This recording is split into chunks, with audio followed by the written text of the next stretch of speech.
नमस्कार, मैं हूँ रितिका शर्मा और आप देख रहे हैं मृदुभाषी की खास पेशकश नेशनल बुलेटिन, जिसमें हम आपको बताएंगे हमारे देश समाज से जुड़ी आज की वो तमाम बड़ी खबरें जो आपको जानना जरूरी है। तो चलिए शुरू करते हैं आज की बड़ी खबरों का रिवीजन।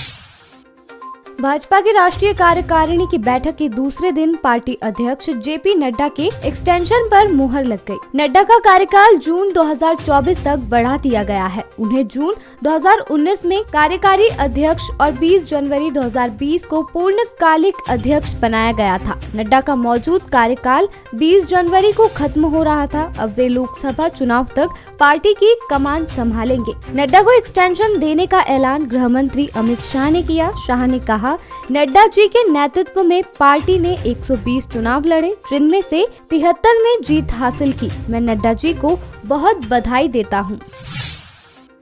आईपीएल के पूर्व अध्यक्ष ललित मोदी ने बेटे रुचिर मोदी को फैमिली ट्रस्ट की कमान सौंपने के साथ ही अपनी मां के खिलाफ मोर्चा खोल दिया है। मोदी ने अपनी मां डॉक्टर बीना मोदी पर आरोपों की बौछार कर दी है। उन्होंने लिखा, मेरे बाद यह महिला मेरे परिवार को नष्ट कर देगी, मेरे बच्चों को बेसहारा कर देगी। ललित मोदी ने इंस्टाग्राम पोस्ट करके पूर्व अटॉर्नी जनरल और सुप्रीम कोर्ट के जाने माने वकील मुकुल रोहतगी से भी बिना शर्त माफी मांगी। दरअसल मोदी ने रोहतगी को धमकाने के अंदाज में उनके खिलाफ कई तल्ख कमेंट किए थे। दिल्ली के मुख्यमंत्री अरविंद केजरीवाल ने मंगलवार को विधानसभा में कहा कि एलजी हमारे सिर पर आकर बैठ गए हैं। हम टीचर्स को ट्रेनिंग लेने के लिए फिनलैंड भेजना चाहते हैं ताकि बच्चों को अच्छी शिक्षा मिल सके, लेकिन एलजी विनय कुमार सक्सेना टीचरों को ट्रेनिंग के लिए जाने से रोक रहे हैं। वो सुप्रीम कोर्ट के आदेश नहीं मानते। विधानसभा में चिल्लाते हुए केजरीवाल ने कहा, हेड राइटिंग और स्पेलिंग की शिकायत करते हैं वो है कौन? वो मेरे हेडमास्टर नहीं है। मैं जनता का चुना हुआ मुख्यमंत्री हूँ।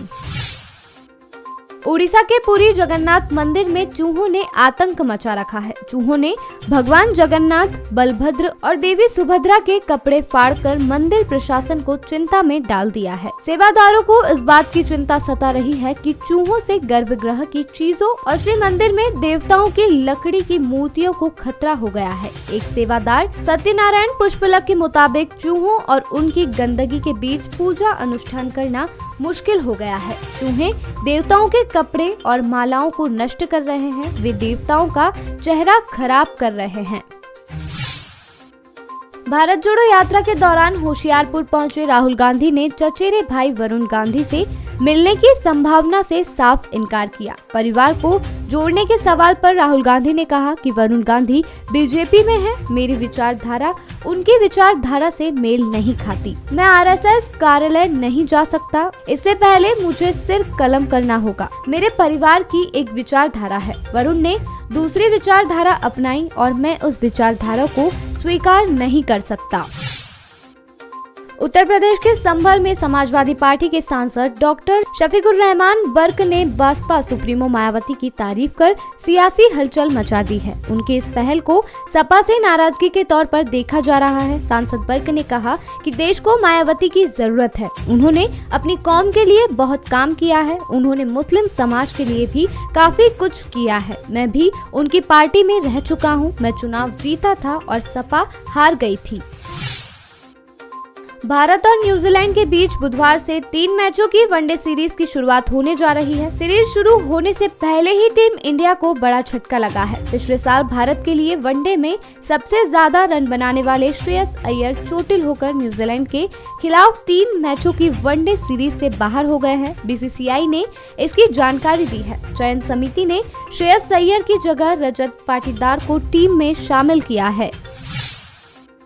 मेघालय इस साल विधानसभा चुनाव का सामना करने जा रहा है। इसे देखते हुए सभी राजनीतिक दल तैयारियों में भी जुट गए हैं। इसी बीच मंगलवार को पश्चिम बंगाल की मुख्यमंत्री ममता बनर्जी ने कहा कि मेघालय के लोग सरकार में बदलाव चाहते हैं। कोलकाता के नेताजी सुभाष चंद्र बोस अंतर्राष्ट्रीय हवाई अड्डे पर ममता ने मीडिया से कहा, मेघालय के लोग सरकार में बदलाव चाहते हैं। असम और मेघालय के बीच विवाद रहे हैं। दोनों राज्यों के बीच सीमा विवाद का शांतिपूर्ण समाधान होना चाहिए।